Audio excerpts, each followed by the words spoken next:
there are bad days.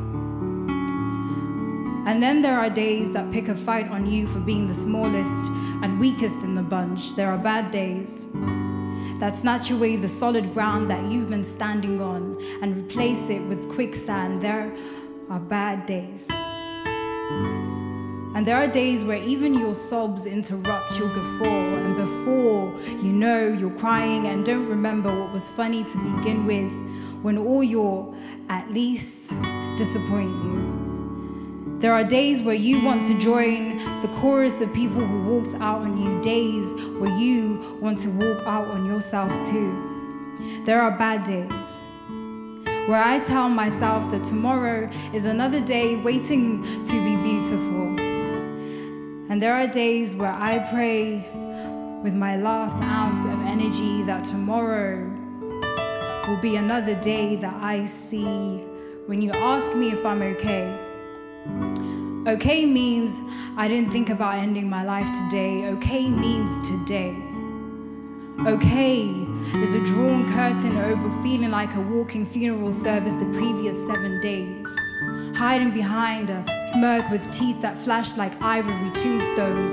The paperwork doesn't include a clause for the coming storm that will capsize you back into relapse. Okay means don't know, don't care, don't understand the depth. Okay is a soft veil over everything that is repulsively complicated.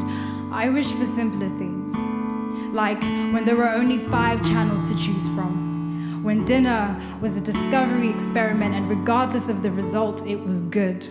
When meaning what we said was satisfying enough without the side order of reassurance to appease the hunger of human imperfections, like back when spades were spades.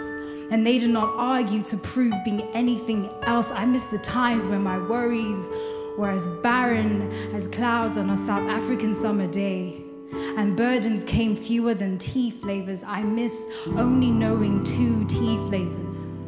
Because now I know more tea flavors than I do true friends.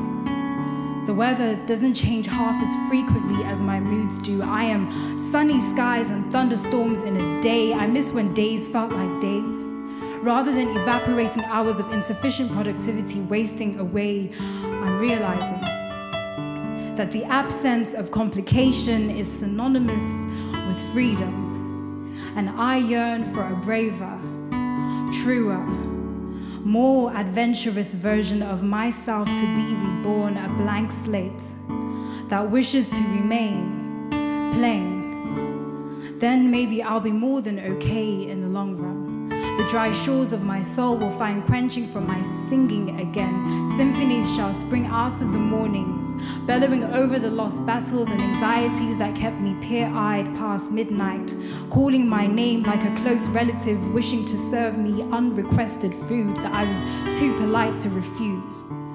Maybe those inky thoughts will finally run out, and laughter will rekindle that flame inside of me.